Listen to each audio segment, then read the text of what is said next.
നെല്ലായി മഹാമുനിമംഗലം ശ്രീ മഹാവിഷ്ണു ക്ഷേത്രത്തിലെ ഉത്സവം ഫെബ്രുവരി 9 മുതൽ 15 വരെ വിവിധ ക്ഷേത്രാചാര ചടങ്ങുകളോടെയും കലാപരിപാടികളോടും കൂടി നടത്തുമെന്ന് ഭാരവാഹികൾ അറിയിച്ചു.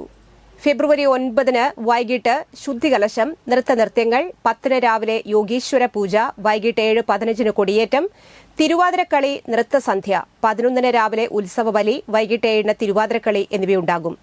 ഫെബ്രുവരി 12 സംഗീത സന്ധ്യ, തിരുവാതിരക്കളി, ഫെബ്രുവരി 13 വീണ കച്ചേരി, ഭജൻ സന്ധ്യ. പള്ളിവേട്ട ദിവസമായ ഫെബ്രുവരി 14 രാവിലെ 9:30 പഞ്ചാരിമേളം, വൈകിട്ട് 6 ദീപക്കാഴ്ച, രാത്രി 7 തായമ്പക, 9 പള്ളിവേട്ട എഴുന്നള്ളിപ്പ്, പഞ്ചവാദ്യം, രാത്രി 12:30 പാണ്ടിമേളം. ഫെബ്രുവരി 15 രാവിലെ 9 ആറാട്ടിന് എഴുന്നള്ളിപ്പ്, കൊടിക്കൽപ്പറ, കൊടിയിറക്കം, ആറാട്ടുബലി, അന്നദാനം എന്നിവയുണ്ടാകും. ക്ഷേത്രത്തിൽ ഏപ്രിൽ 13 നടക്കുന്ന പ്രതിഷ്ഠാ ദിനത്തോടനുബന്ധിച്ച് മുറജപം, ദ്രവ്യകലശം എന്നിവയും നടത്തപ്പെടും. ക്ഷേത്രം ഭാരവാഹികളായ NV Prasad, NV Krishnan, NS Mahadevan, Ramdas Vayalur എന്നിവർ വാർത്താസമ്മേളനത്തിൽ പങ്കെടുത്തു.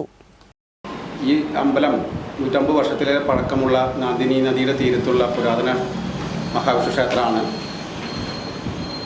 വളരെ നല്ല രീതിയിൽ ജനകീയ കമ്മിറ്റികളെ പ്രതിനിധാനം കൊണ്ടുള്ള നടത്തണ ക്ഷേത്രമാണ്. നെല്ലായിക്കുന്ന് സുനിൽ നെല്ലായി സംവിധാനം ചെയ്യുന്ന ഡാൻസ് പ്രോഗ്രാം 10-ാം തീയതി പഞ്ചമി വിനോദ് അവരുടെ ഡാൻസ് പ്രോഗ്രാം. ഇവരൊക്കെ കലാക്ഷേത്രം അതുപോലുള്ള ഇത് സ്ഥാപനങ്ങളിൽ പഠിച്ചു വന്ന ആളുകളാണ്. അതുപോലെ തന്നെ പള്ളിവേട്ട നാളിൽ വൈകുന്നേരം എല്ലാ വർഷവും നമ്മളവിടെ ദീപക്കാഴ്ച നടത്തും. അമ്പലത്തിൻ്റെ ഗേറ്റ് മുതൽ പള്ളിവേട്ട ആല് വരെ നിലവിളക്ക് കൊളുത്തി